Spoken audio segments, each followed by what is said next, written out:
మెదక్ జిల్లా శివంపేట మండల పరిధిలోని గూడూరు గ్రామ పంచాయతీలో నర్సాపూర్ ఎమ్మెల్యే వాకిటి సునీత లక్ష్మారెడ్డి విచ్చేసి ప్రజాపాలన కార్యక్రమాన్ని స్థానిక సర్పంచ్ స్వరాజ్యలక్ష్మి శ్రీనివాస్ గౌడ్తో కలిసి ప్రారంభించారు.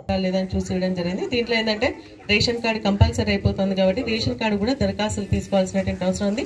నిన్న గౌరవ ముఖ్యమంత్రి రేవంత్ రెడ్డి గారు చెప్పినట్టుగా ఈ 5 గ్యారెంటీలకే కాకుండా రేషన్ కార్డులు కానీ లేదంటే ఇంకా గ్రామంలో రైతులు కానీ లేకుంటే ప్రజలు ఎదుర్కొంటున్నటువంటి అనేక సమస్యలు ఏమైనా కూడా వాటిని తెల్ల కాగితం మీద దరఖాస్తు ఇవ్వచ్చు అని చెప్పడం జరిగింది. కాబట్టి మన గ్రామంలో ఉన్నటువంటి అనేక సమస్యలు ప్రజలు ఎదుర్కొనేటువంటి అనేక సమస్యల పైన తెల్ల రేషన్ కార్డు ద్వారా కూడా మీరు దరఖాస్తు చేసుకోవడానికి అవకాశం ఉంది అని చెప్పేసి కూడా నేను తెలియజేస్తా ఉన్నా.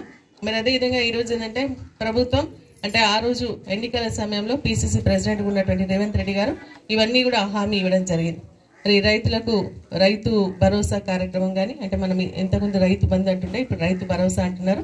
అదేవిధంగా మరి రైతు కూలీలకు కానీ లేదంటే కౌలు రైతులకు కానీ డబ్బులు ఇస్తామని చెప్పడం జరిగింది. దానికి దీంట్లో దరఖాస్తు తీసుకోవాల్సినటువంటి అవసరం ఉంది. అంటే ఇంతకుముందు రైతు బంధు తీసుకున్న వాళ్ళు కూడా దీంట్లో దరఖాస్తు తీసుకోవాల్సినటువంటి అవసరం ఉంది.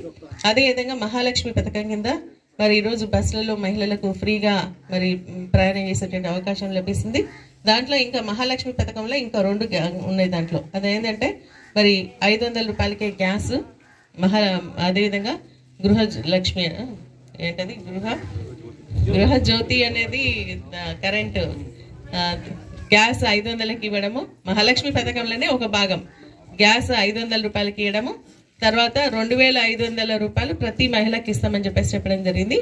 సో దాంట్లో మీరు అప్లికేషన్స్లో అవి దరఖాస్తు చేసుకోవాల్సినటువంటి అవసరం ఉంది.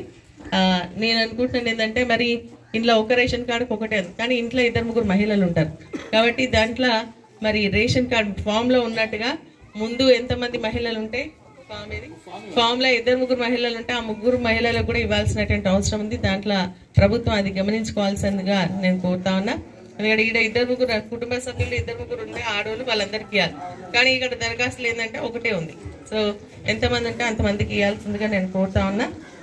మరి అదేవిధంగా మనకి మహాలక్ష్మి పథకం తర్వాత గృహలక్ష్మి పథకం అంటే ఇల్లుకు సంబంధించి ఏదైతే ఎవరికైతే ఇండ్లు లేదో వాళ్ళందరూ కూడా ఇండ్లు దరఖాస్తు పెట్టుకునేటువంటి అవకాశం కూడా దీంట్లో ఉంది. తర్వాత అదేవిధంగా ఇందిరమ్మ ఇండ్లకు సంబంధించి రైతు భరోసా, మరి అదేవిధంగా మనకి గృహజ్యోతి అంటే మనకి ఇండ్లకు 200 యూనిట్ల వరకు. ఈ కార్యక్రమంలో ఎంపీడీఓ ఎన్ భారతి, గ్రంథాలయ చైర్మన్ చంద్రగౌడ్, జిల్లా కోఆప్షన్ సభ్యులు Mansoor, PSS chairman Venkatramareddy, BRS party అధ్యక్షులు రాజారమణ గౌడ్, సీనియర్ నాయకులు యాదగౌడ్, కాంగ్రెస్ నాయకులు నవీన్ కుమార్ గుప్తా, శంకర్ గౌడ్, గ్రామస్తులు పాల్గొన్నారు.